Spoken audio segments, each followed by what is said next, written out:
Good. How y'all doing? Questions? How'd you like your secondary's performances against Minnesota? I thought we did a good enough job to be in the game. I don't think we did a well enough job to win the game. So, back to the drawing board. What kind of challenge are you expecting just with the amount of playmakers Colorado has? Yeah, it's a tremendous talent or challenge. They're one of the best teams in the country. It's not just one or two players. It's not just a tempo. Like, they have really good players all over the field, and they're going to challenge us. They're explosive. They take shots. They have really good athletes, fast people. You know, it's going to be a tremendous challenge and an opportunity for us. You know. So it sounds like you weren't maybe surprised by what happened with Colorado against TCU. Yeah, I don't. It's hard to be surprised. I mean, all those guys do is win. You know, they've always been successful. Like, their coach is one of the greatest players of all time. Like, he's an achiever. Like, I don't understand the surprise, but for me, it's just all football, and they made more plays than the other guys. What's the key, just from a technique standpoint, in defending those deep balls that they're bounding from? Anytime you have your back to the football as a DB, it's tough. We just got to go and be ready for what we see on tape, and just try to play the ball and play his hands and get in good position and make plays when we need to. How hard is it for a guy like Travis Hunter to play all the snaps he did on both offense and defense at a high level like that? Yeah, I mean, it's obvious that he's a different human, right? He's a different kind of guy. Like, he's like his coaches say, he's one of those guys. He's him. So it's hard to play 50 snaps, 60 snaps. It's definitely hard to play 100. And you say 30? Man, that's a tough deal. So that was a good job by him and his coaches and his training staff and his athletic performance people. All of that. It's a good job by them. What did you like about your defensive backs in the first game? The same things I've liked since I got here. Like, those guys want to win. They want to play hard. They want to be physical. We didn't have any MAs, any coverage busts, and I thought we tackled well when it was time for us to tackle. I thought we played well in a bunch of spots. Just unfortunately, we play a position where you can't have a bad play. You know, we don't have that level of, it's not okay, right? So if a D lineman makes a mistake, then we can still get the ball on the ground, or they get beat, or if a linebacker gets beat, we can still get the ball on the ground. If a DB gets beat, the entire world knows it.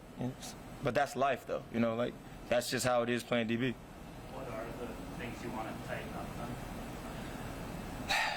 To be honest, man, I really take the same approach every day. I'm not like a reactionary coach.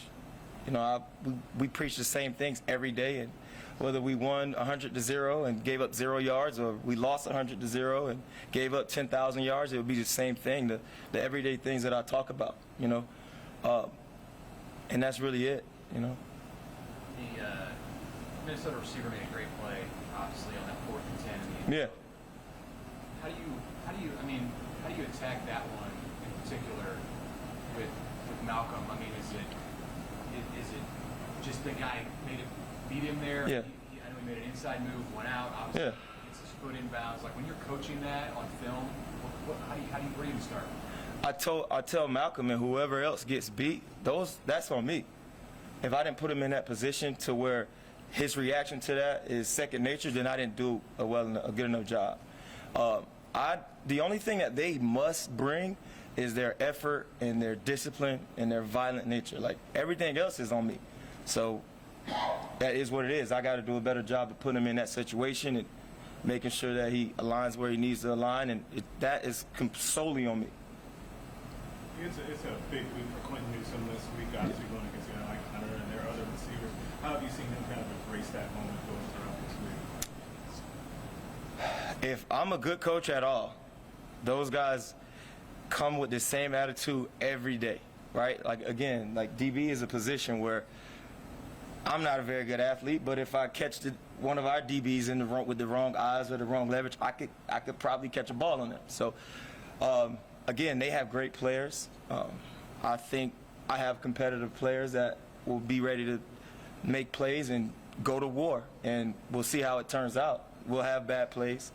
I'm sure it happens every game. So I don't want him to get too high. I don't want him to get too low. I just want to have him take the same approach that he's taken since the spring, since I got him. You know, I'm proud of him, and I'm proud of the rest of the group.